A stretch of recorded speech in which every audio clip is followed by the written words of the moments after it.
Radio Dwarka परिवार के सभी सदस्यों को मेरा नमस्कार। आज मैं आपको कुछ ऐसा बताने जा रहा हूं जिससे आपको शायद एहसास हो कि जो हमारे पूर्वज थे, मतलब आजादी से पहले जो हम लोगों के पूर्वज थे, पुरखे थे, उन लोगों ने किस तरह का समय देखा है और किस तरह का समय बिताया है।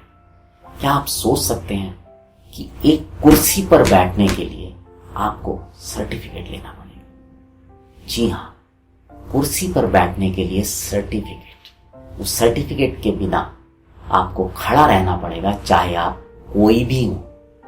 क्योंकि ये विषय चर्चा में आया था जब भारत अपना 75वां स्वतंत्रता दिवस मना रहा था। उस समय की बात है कि जो इंडस्ट्रियलिस्ट हैं हर्ष गोयनका, उन्होंने एक ट्वीट किया था और उस ट्वीट में उन्होंने एक सर्टिफिकेट जो था ट्वीट किया था, और वो सर्टिफिकेट था जिसका नाम था कुर्सी नशीन। यानी कि ये सर्टिफिकेट वो सर्टिफिकेट होता था जो आजादी से पहले जब भी आप किसी ब्रिटिश ऑफिसर के पास या किसी सरकारी कार्यालय में जाएं तो वहां पर कुर्सी पर बैठने के लिए ये सर्टिफिकेट जरूरी होता था। यानी कि अगर आपको किसी अधिकारी के पास किसी सरकारी कार्यक्रम में जाना है और वहां आपको बैठना चाहते हैं तो आपको ये सर्टिफिकेट चाहिए होता था। इस सर्टिफिकेट के बिना आप बैठ नहीं सकते थे। जी हाँ, तो ऐसी हालत थी आजादी से पहले देश में लोगों की। जब मैं इसको पढ़ रहा था तो मैंने इस बारे में भी देखा कि ये सर्टिफिकेट जो था मुगल साम्राज्यों के दौरान से चलता आ रहा था और अंग्रेजों ने इसको सिर्फ कैरी फॉरवर्ड किया।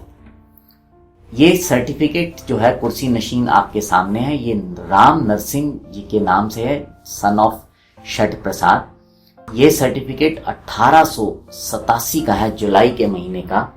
यही सर्टिफिकेट जो था वो हर्ष गोयनका जी ने ट्वीट किया था।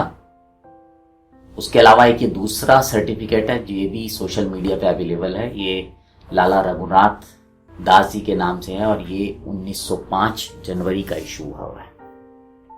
कुछ लोग ये कहेंगे कि आज भी जब हम कहीं जाते हैं तो हर जगह हमें बैठने का अवसर नहीं मिलता।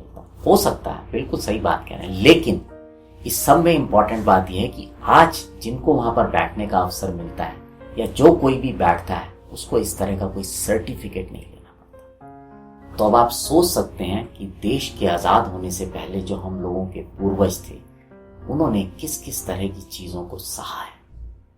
पर क्या आज हम उस सब को भूल गए हैं? क्या हम उस आजादी के महत्व को समझ पा रहे हैं? या कहीं ऐसा तो नहीं हम फिर उसी दिशा की तरफ जा रहे हैं जहां पर हो सकता है कि अब से कुछ साल बाद हमें दोबारा कुर्सी पर बैठने के लिए सर्टिफिकेट लेने की जरूरत पड़े। खैर, आज का जो विषय था वो ये था कि कुर्सी नशीन सर्टिफिकेट क्या होता है और किस लिए लिया जाता है। तो मैंने आपको इसके बारे में बताया और इसमें बहुत सारी जानकारी मैंने सोशल मीडिया से ली है और वही आपके सामने साझा की है। अब आपसे विदा लेते हैं। जुड़े रहें रेडियो द्वारका के साथ।